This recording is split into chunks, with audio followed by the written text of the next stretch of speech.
Volvemos ahora al Senado de la Nación. Ariel Magirena, te escuchamos. Muchas gracias. A los 10 años, un niño o niña en la Argentina puede dar consentimiento para ser adoptado. A los 13 años puede decidir si se le realiza una práctica médica no invasiva. Y a partir de los 16 se puede emancipar, puede decidir sobre una cirugía, puede ser tratado como adulto si comete un delito grave. ¿Por qué no va a poder votar? Se lo vamos a consultar a Pilar Zafatle. Pilar tiene 16 años, es militante de la agrupación Jaureche y aunque ella ya tuvo una opción política, no puede votar todavía y hoy fue escuchada por los senadores. Sí, básicamente porque en mi rol de joven y como militante apoyo el proyecto para que podamos votar a los 16 años porque creo que nuestros derechos iban a ser reconocidos tarde o temprano y que se nos deje de subestimar y de tratar como tontos cuando en realidad no lo somos y somos muy capaces para poder elegir nuestro futuro. ¿Cómo te sentiste exponiendo ante quienes van a decidir sobre este derecho? La verdad que me honra mucho que tanto los senadores como todos los que estuvieron acá desertando nos escucharon. A mí y a un montón de otros jóvenes que quisieron exponer lo que pensaban y su opinión sobre el tema. Muchas gracias, Pilar. Y uno de los protagonistas fundamentales, uno de los que han impulsado este proyecto que habilita los derechos para los jóvenes de 16 años es el senador Aníbal Fernández, quien le pedimos que nos haga un análisis sobre lo que ha sido esta primera ronda de participación ciudadana. Es saludable este tipo de audiencias públicas porque se salen valoraciones de todo tipo. En primer lugar, creo que rescatamos que no ha habido oposiciones cerradas al proyecto, con lo cual ya es muy importante, de muy buena factura para lo que va a venir. Se escuchan voces de toda característica y de eso se saca carnadura para el proyecto. En definitiva, si uno encuentra cosas que puedan ser positivas y pasibles de ser sumadas al proyecto, ¿por qué no? ¿Por qué cerrarse a creer que uno es el dueño de una obra de arte? Que no lo es. Es un proyecto con la mejor de las vocaciones y estudiado y recontraestudiado, pero por ahí puede aparecer alguna cosa que sea importante. Si no es así, habremos escuchado a todo el mundo, cualquiera sea su visión política, refiriéndose al pensamiento de lo que realmente comprende como la visión de los jóvenes. El joven no es una cosa ni es un ente y nosotros no somos quienes para otorgar derechos. Creo que somos capaces, sí, por las atribuciones específicas que nuestra Constitución nos confiere, de reconocer los derechos que son intrínsecos a estas personas. Y bueno, creo que llega el momento de hacer ese análisis. Mire, si nosotros viéramos que en febrero se cumplió el centenario de la Ley Sáenz Peña, la 88-71, acordada por Roque Sáenz Peña y Hipólito Yrigoyen un 10 de octubre de 1910 en casa de Sáenz Peña. Esa ley dice en su artículo primero que se vota a partir de los 18, pero se era mayor de edad a los 22 en aquel momento.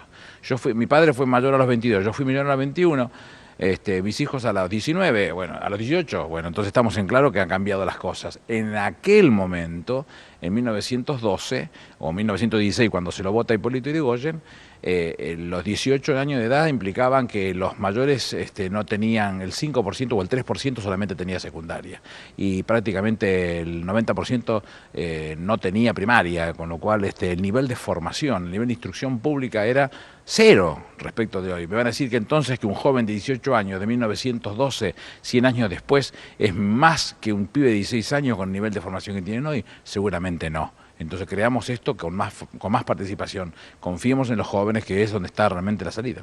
Hubo jóvenes que hoy se preguntaban si cuando se argumentaba sobre la capacidad que tienen los adolescentes para emitir su voto con responsabilidad o si se cuestionaba la calidad del voto, si esos argumentos no servirían también para un mayor de edad. Pero claro que sí, si la vejez no garantiza lucidez tampoco. Hay tipos grandes que han hecho estupideces toda su vida y no significa que eso vas a variar. Y hay pibes jóvenes que tienen la cabeza bien puesta, de distintas formaciones políticas, con una vocación muy clara de lo que quieren hacer.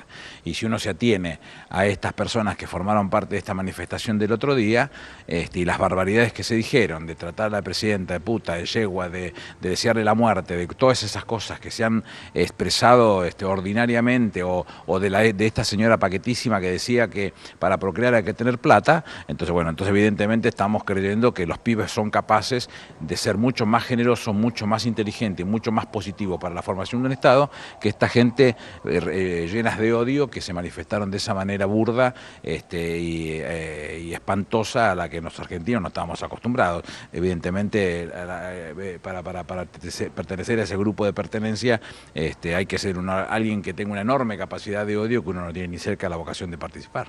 Si me permite, senador, Cecilia, Juan, los escucha el senador Aníbal Fernández. Buenas noches, senador Juan Micheli, ¿cómo le va? ¿Cómo le va? ¿Cómo está usted? Bien, gracias. Le quería preguntar, hubo críticas o en todo caso observaciones al proyecto, algunas diciendo que hay detrás de este proyecto una especulación electoral. ¿Cuál es su respuesta?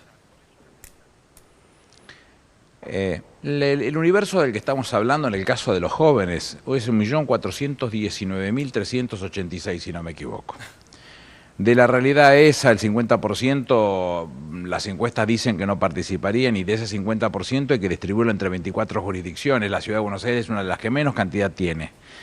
¿Me pueden decir cuánto es el porcentaje? ¿El 1.3, 1.4 que va a participar? ¿Dónde está la especulación? ¿Cómo pueden hacer para torcer una elección donde la diferencia que sacó la presidenta en la última elección ha sido abismal?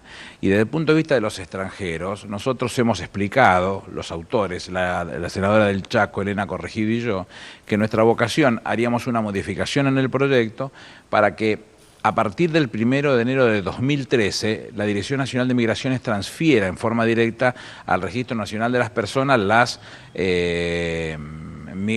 radicaciones permanentes que haya otorgado, con lo cual ya va a ir formando el padrón directamente el Registro Nacional de las Personas. Las anteriores, otorgadas entre 2004 y 2012, que son algo así como 490.000, esas tendrían que ser voluntarios. El que quiera votar se podrá inscribir en un padrón y podrá participar de la elección, porque han sido distintas formas las que han seguido otorgando esas residencias permanentes. Debe entenderse cuando decimos 2 años que hay 3 años previos para poder obtenerla la residencia permanente y se pasa por 3 filtros por parte del Estado, una con la precaria, otra con la radicación provisoria y otra con la radicación permanente, con lo cual estamos hablando de una convención establecida por el propio Mercosur cuando habla de nacionalidad Mercosur. La Argentina fue precursora en ese tema, Brasil ya está trabajando en el mismo sentido y el objetivo que estamos persiguiendo nosotros, que el que hemos definido desde un primer momento cuando modificamos en el 2003, siendo ministro del Interior de Néstor Kirchner, la ley de migraciones, con lo cual no hacemos otra cosa que fortalecer ese concepto de una América integrada y que nosotros creemos que otorga los derechos que los constituyentes de 1853 sabieron incorporar al propio preámbulo de la Constitución Nacional. Senador, otra observación que se ha hecho es si a partir de los 16 años deberían completarse todos los derechos u obligaciones de los chicos. Incluso el ministro Zaffaroni de la Corte dijo que no estaba claro que para algunos delitos eran imputables, para otros no, pueden hacer algunas cosas, otras no. ¿Usted cree que debería bajarse la mayoría de edad por completo a esa edad? Yo creo que aún no. Me parece que todas esas cosas, en términos de los derechos humanos, siempre se habla de derechos progresivos y creo que tiene que ir estudiándose progresivamente. Acaba de cambiarse a los 18 años hace muy poquito tiempo, el año pasado, con lo cual estamos en presencia de una definición estratégico muy clara por parte del Estado. En este caso se le están otorgando derechos como reconocer hijos, como casarse, como manejar su patrimonio, un montón de derechos que cambiar de esa visión requiere un montón de decisiones un poquitito más profundas.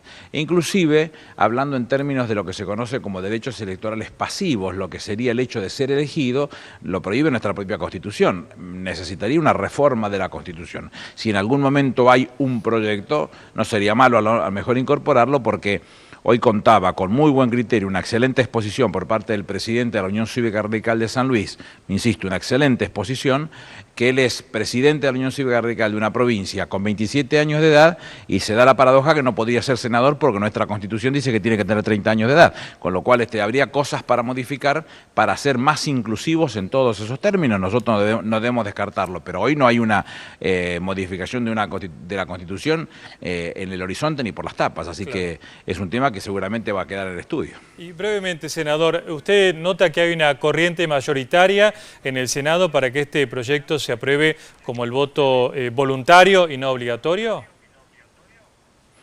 Va a ser voluntario, va a ser voluntario. La decisión esa está tomada porque nosotros entendemos que al haber incluido la Convención de los Derechos del Niño en el artículo 75, inciso 22, también habla de alguna manera que se es niño hasta los 18 años de edad. Nosotros lo que estamos pretendiendo en este caso no es variar lo que dice la propia Convención de los Derechos del Niño, pero sí reconocerle, no otorgarle, no somos quienes para otorgarle, reconocerle derechos intrínsecos a estas personas, varones y mujeres, entre los 16 y 17 años, que les permita ejercer el derecho al voto, no siendo obligatorio. En definitiva, el artículo 37, cuando dice que el voto es universal, igual, secreto y obligatorio, comprende en ese marco a todos. Sin embargo, hay salvedades que la propia ley permite, como ser el ejemplo de los mayores de 70 años, como ser el ejemplo de aquellos que estén a más de 450 kilómetros de su propia casa, comprenderá un hecho más que no aplicará sanciones, que es el caso de los menores de 18 años de edad, así que estamos en una situación absolutamente concreta.